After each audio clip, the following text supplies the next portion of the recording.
Assalamualaikum warahmatullahi wabarakatuh. Kami dari kelompok 3 di sini akan mempresentasikan hasil analisis manajemen strategi di perusahaan PT Indofood Sukses Makmur Tbk.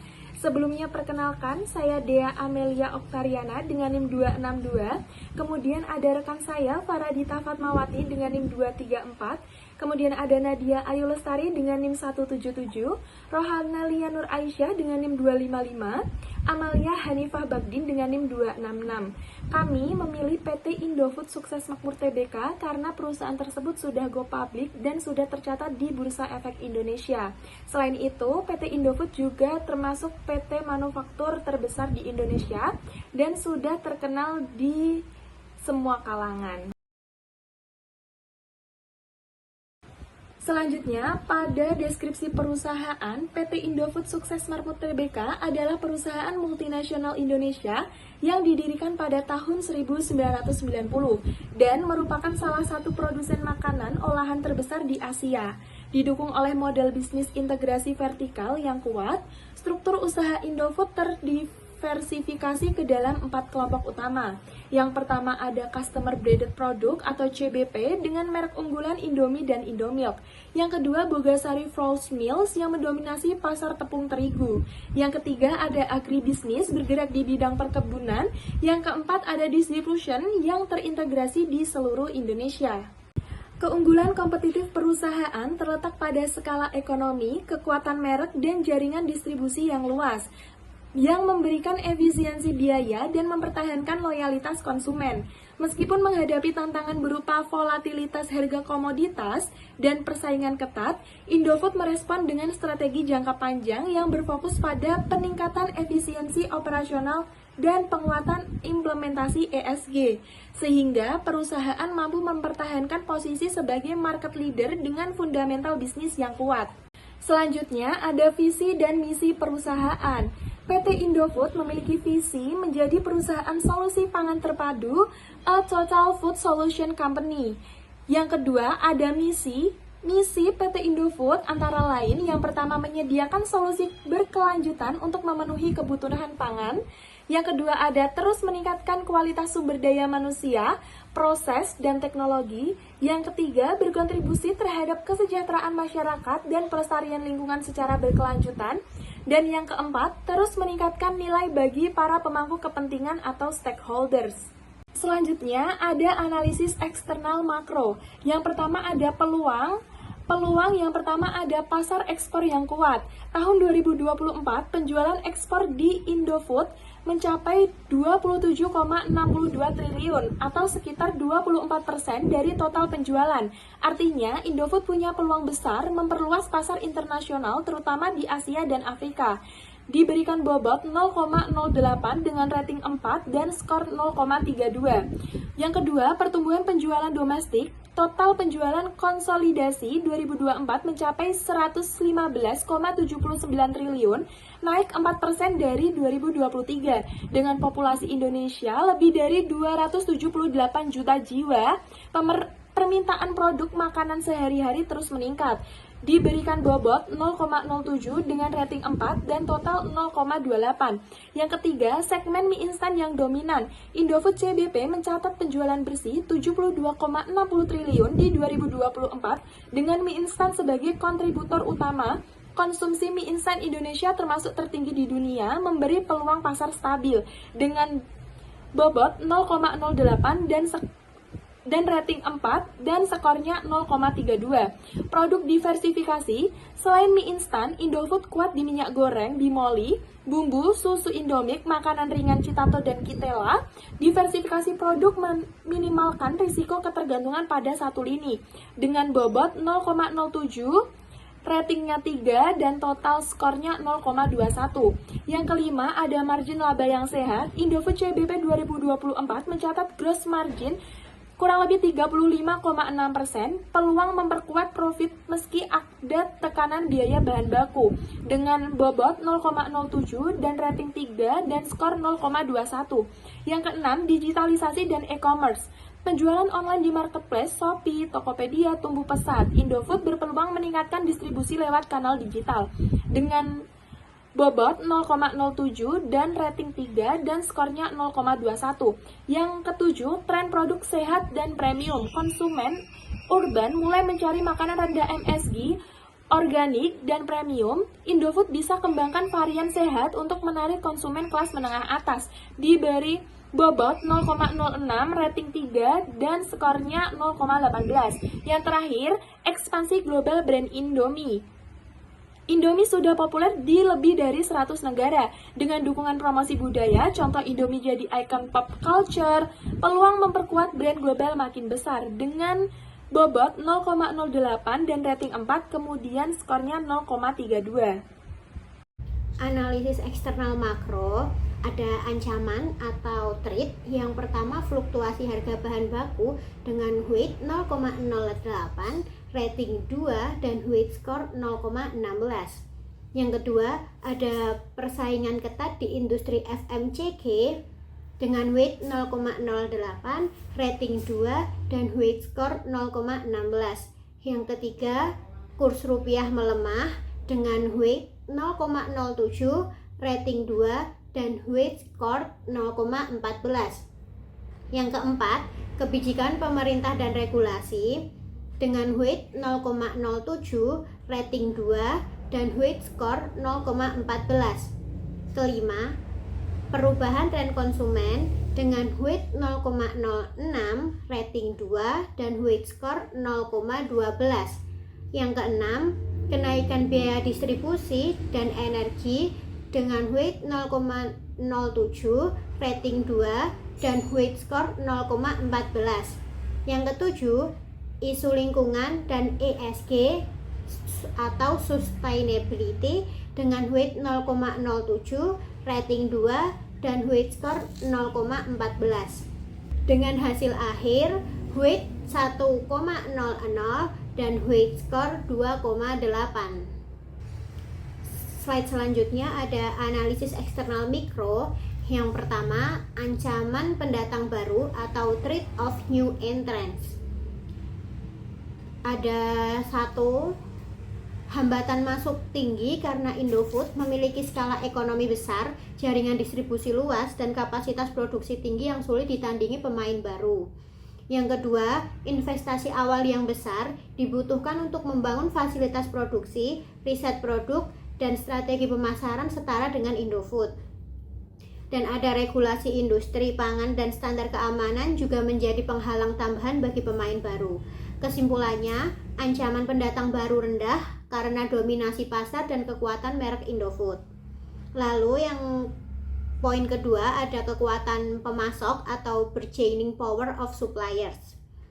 Poin-poinnya meliputi bahan baku utama seperti gandum, minyak, dan bumbu sebagian besar diperoleh dari banyak pemasok sehingga ketergantungan terhadap suatu sumber rendah. Lalu ada skala pembelian besar memberi Indofood posisi tawar tinggi terhadap pemasok lokal. Namun, ketergantungan pada impor gandum membuat perusahaan sensitif terhadap fluktuasi nilai tukar dan harga global.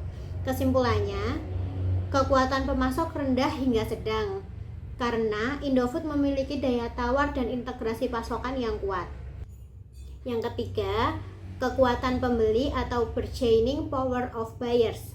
Poin-poinnya meliputi konsumen memiliki banyak pilihan merek, makanan, dan minuman lain di pasar seperti Wings Food, Mayora, dan Unilever. Namun, loyalitas konsumen terhadap produk Indofood sangat tinggi, terutama pada merek legendaris seperti Indomie. Harga produk yang terjangkau membuat pembeli tidak memiliki dorongan kuat untuk berpindah kepada merek lain. Kesimpulannya, kekuatan pembeli sedang, karena meskipun banyak pilihan, loyalitas terhadap Indofood masih dominan. Yang keempat, ada ancaman produk substitusi atau threat of substitutes. Poin-poinnya meliputi produk substitusi muncul dari makanan cepat saji lain seperti frozen food, rice bowl instan, hingga makanan tradisional siap saji.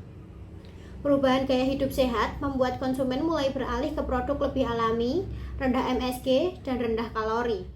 Kemudahan akses produk impor via e-commerce menambah pilihan alternatif bagi konsumen. Indofood merespon dengan mengembangkan varian produk sehat dan premium seperti Indomie Real Meat dan Pop Mie goreng rendah lemak. Namun, faktor harga dan kemudahan konsumsi tetap menjadikan produk Indofood unggul di kalangan masyarakat luas. Kesimpulannya, ancaman substitusi sedang hingga tinggi, bergantung pada tren gaya hidup dan preferensi pasar. Lalu yang kelima, ada tingkat persaingan dalam industri atau rivalry among exciting competitors. Poin-poinnya meliputi Indofood bersaing dengan pemain besar seperti Wings Group, Mayora, Garuda Food, Unilever, dan Nestle Indonesia. Persaingan berfokus pada inovasi produk, cita rasa, dan strategi pemasaran untuk menarik konsumen. Perang harga sering terjadi pada produk sejenis seperti mie instan dan makanan ringan yang dapat menekan margin keuntungan. Indofood mempertahankan dominasi melalui diversifikasi lini bisnis, mulai dari makanan, minuman, hingga agribisnis dan distribusi. Promosi kuat dan loyalitas merek tinggi membantu Indofood menjaga pangsa pasar meskipun kompetisi ketat. Kesimpulannya, persaingan industri sangat tinggi. Namun, Indofood tetap unggul berkat skala, reputasi, dan strategi inovatifnya. Dalam analisis CPM, kita membandingkan PT Indofood Sukses Marput Tbk dengan dua perusahaan lainnya, yakni PT Wings Surya dan PT Jagarana Tama. Di sini terdapat 12 faktor keberhasilan. Yang pertama, daya saing harga dengan bobot 0,1 dalam PT Indofood terdapat rating 3 dengan skor 0,3, PT Wings Surya dengan rating 4 dan skor 0,4, dan PT Jagarana Tama dengan skor 0,3 dengan rating 3. Yang kedua, kualitas produk dengan bobot 0,1 dalam PT Indofood terdapat rating 4 dengan skor 0,4, PT Wings Surya dengan rating 3 dan skor 0,3, dan PT Jagarana Tama dengan rating 3 dan skor 0,3. Yang ketiga, inovasi varian rasa dengan bobot 0,08 dalam PT Indofood terdapat rating 4 dengan skor 0,32, PT Wings Surya dengan rating 3 dan skor 0,24, dan PT Jagarana Tama dengan rating 2 dan skor 0,16. Yang keempat, distribusi ketersediaan produk dengan bobot 0,1. Dalam PT Indofood terdapat rating 4 dengan skor 0,4, PT Wings Surya dengan rating 3 dan skor 0,3, dan PT Jagarana Tama dengan rating 2 dan skor 0,2. 5. Loyalitas pelanggan dengan bobot 0,8 dalam PT Indofood terdapat rating 4 dengan skor 0,32, PT Wings Surya dengan rating 3 dan skor 0,24, dan PT Jagarana Tama dengan rating 2 dan skor 0,16. Lalu selanjutnya yang keenam, kekuatan merek dengan bobot 0,1 dalam PT Indofood terdapat rating 4 dengan skor 0,4, PT Wings Surya dengan rating 3 dan skor 0,3, dan PT Jagarana Tama dengan rating 2 dan skor 0,2. Yang ketujuh, ada promosi dan iklan dengan bobot 0,08 dalam PT Indofood terdapat rating 4 dan skor 0,32, PT Wings Surya dengan rating 3 dan skor 0,24, dan PT Jagarana Tama dengan rating 2 dan skor 0,16. Yang ke-8, layanan pelanggan dengan bobot 0,06 dalam PT Indofood terdapat rating 3 dengan skor 0,18, PT Wings Surya dengan rating 3 dan skor 0,18, dan PT Jagarana Tama dengan rating 2 dan skor 0,12. Yang ke-9, pangsa pasar dengan bobot 0,08 dalam PT Indofood terdapat rating 4 dengan skor 0,32, PT Wings Surya dengan rating 3 dan skor 0,24, dan PT Jagarana Tama dengan rating 2 dan skor 0,16. Yang ke-10, kinerja keuangan dengan bobot 0,06 dalam PT Indofood terdapat rating 4 dengan skor 0,24, PT Wings Surya dengan rating 3 dan skor 0,18, dan PT Jagarana Tama dengan rating 2 dan skor 0,12. Yang ke-11, reputasi perusahaan dengan bobot 0,08, PT Indofood terdapat rating 4 dengan skor 0,32, PT Wings Surya dengan rating 3 dan skor 0,24, dan PT Jagarana Tama dengan rating 2 dan skor 0,16. Yang ke-12 atau yang terakhir, keberlanjutan dan tanggung jawab sosial dengan bobot 0,08 dalam PT Indofood terdapat rating 4 dengan skor 0,32, PT Wings Surya dengan rating 3 dan skor 0,24, dan PT Jagarana Tama dengan rating 2 dan skor 0,16. Maka total skor dari PT Indofood Sukses Marput Tbk adalah 3,84, sedangkan PT Wings Surya 3,1 dan PT Jagarana Tama 2,2. Selanjutnya, analisis internal. Dalam analisis internal terdapat kekuatan dan kelemahan. Dalam kekuatan terdapat 8 poin. Yang pertama ada diversifikasi bisnis lengkap. Memiliki 4 kelompok usaha strategis seperti customer branded product, bogasari, agribisnis, dan distribusi. Sehingga mampu mengendalikan rantai pasok dari hulu ke hilir. Nah, ini ada weight 0,10, rating 4, maka menghasilkan weight score 0,40. Yang kedua, brand awareness tinggi. Produk seperti Indomie, Indomilk, Cetato, Hitela, Racik, hingga Bimoli sudah menjadi pemimpin pasar di kategori masing-masing. Dengan weight 0,09, rating 4, maka menghasilkan weight score 0,36. Lalu yang ketiga, ada jaringan distribusi terluas di Indonesia, lebih dari 1.300 titik distribusi yang menjangkau pasar tradisional maupun modern, mendukung penetrasi produk hingga ke daerah terpencil. Dengan weight 0,09, rating 4, maka menghasilkan weight score 0,36. Yang keempat, ada kinerja keuangan solid. Tahun 2024, penjualan neto tumbuh 4% menjadi 115,8 triliun, EBIT naik 17% dengan margin meningkat menjadi 19,9% dengan weight 0,08, rating 4, maka menghasilkan weight score 0,32. Yang kelima, ada inovasi produk dan pemasaran efektif. Meluncurkan lebih dari 40 produk baru termasuk kolaborasi global dengan K-pop untuk Indomie sehingga relevan dengan Gen Z. Dengan weight 0,08, rating 3, maka menghasilkan weight score 0,24. Yang keenam, ada efisiensi biaya tinggi berkat penguasaan rantai produksi dari bahan baku hingga distribusi. Dengan weight 0,08, rating 4, maka menghasilkan weight score 0,32. 7. Tren produk sehat dan premium untuk menarik konsumen kelas menengah ke atas. Dengan weight 0,07, rating 3, maka menghasilkan weight score 0,21. Dan yang ke-8, Indomie dinobatkan sebagai most chosen instant noodle brand in the world selama 9 tahun berturut-turut dengan weight 0,09, rating 4, maka menghasilkan weight score 0,36. Selanjutnya ada 6 kekurangan. Yang pertama, ketergantungan pada bahan baku impor, terutama gandum untuk Bogasari yang harus diimpor, sehingga terpapar resiko fluktuatif harga global dan nilai tukar. Dalam hal ini terdapat weight 0,10 dan skor 2, maka menghasilkan weight score 0,20. Yang kedua, ketergantungan pada kelapa sawit. Kinerja agribisnis sangat dipengaruhi oleh harga CPO yang fluktuatif karena faktor global, iklim, dan regulasi. Dalam hal ini terdapat weight 0,07 dan skor 2, maka menghasilkan weight score 0,14. 3. Margin beberapa divisi relatif tipis, misalnya Bogasari meski dominan di pasar tepung, hanya mencatat EBIT sekitar 8,4%. Dalam hal ini terdapat weight 0,07 dan skor 2, maka menghasilkan weight score 0,14. Yang keempat, operasional di agribisnis menghadapi tekanan publik terkait isu deforestasi, emisi karbon, dan keberlanjutan. Dalam hal ini terdapat weight 0,08 dan skor 2, maka menghasilkan weight score 0,16. Yang kelima, harus berinovasi menghadapi pesaing global dan lokal dalam makanan, minuman, hingga minyak goreng. Dalam hal ini terdapat weight 0,05 dan skor 2, maka menghasilkan weight score 0,10. 6. Inflasi dan kenaikan biaya hidup membatasi kemampuan konsumen membeli produk premium. Dalam hal ini terdapat weight 0,05 dan skor 2, maka menghasilkan weight score 0,10. Maka dalam analisis internal ini terdapat total weight score sebesar 2,92. Analisis SWOT. Penjabaran SWOT sudah dijelaskan sebelumnya, maka dari itu di sini kami akan menyampaikan analisis SWOT yang terdiri dari SO, PO, ST, dan WT. Yang pertama, strategi SO. Dalam strategi SO terdapat 4 poin, yakni memanfaatkan brand global dan jaringan distribusi luas untuk memperluas pasar ekspor dan e-commerce internasional. Gunakan kekuatan inovasi produk untuk mengembangkan varian sehat dan premium sesuai tren global. Lalu, kolaborasi global yaitu K-pop, Gen Z dimanfaatkan untuk meningkatkan penetrasi pasar digital dan daya tarik di kalangan muda.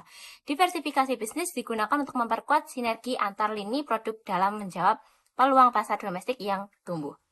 Yang kedua, strategi WO. Dalam strategi WO terdapat beberapa poin, yakni lakukan diversifikasi sumber bahan baku lokal untuk mengurangi ketergantungan impor, memanfaatkan peluang tren produk sehat dan premium untuk meningkatkan margin di lini Bogasari dan konsumen produk. Kembangkan strategi sustainability atau produk ramah lingkungan, sertifikasi hijau untuk memperbaiki citra perusahaan, dan gunakan digitalisasi operasional dan riset pasar online untuk mempercepat inovasi produk baru.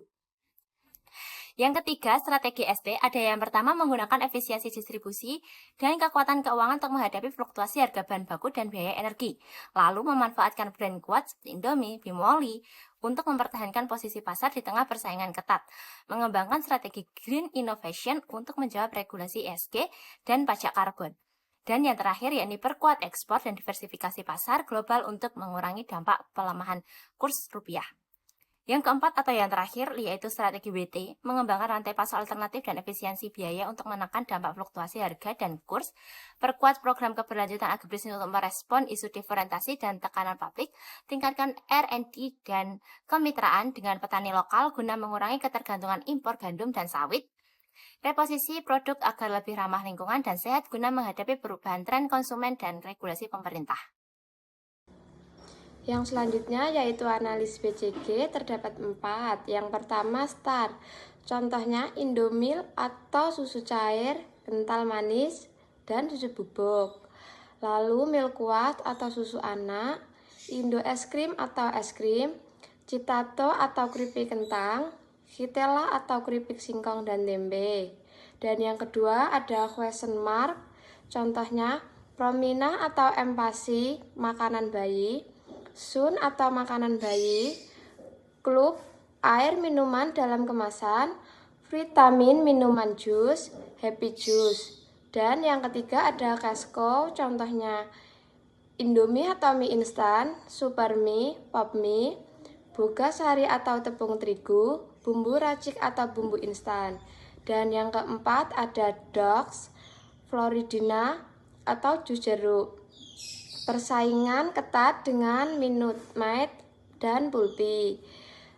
Teh kita atau minuman siap minum. Kalah bersaing dengan teh botol sosro dan Fristi. Dan yang terakhir ada Pepsi. Dulu partnership, tapi sudah tidak dilanjutkan. Lalu penjelasan analis BCG yang pertama STAR atau High Market Share, High Market Growth. Produk-produk ini berada di pasar yang tumbuh cepat dan memiliki pangsa pasar besar. Artinya produk ini sangat kompetitif dan memiliki potensi besar untuk terus berkembang. Perusahaan sebaiknya tetap berinvestasi agar mempertahankan posisi dan memperbesar dominasi pasar.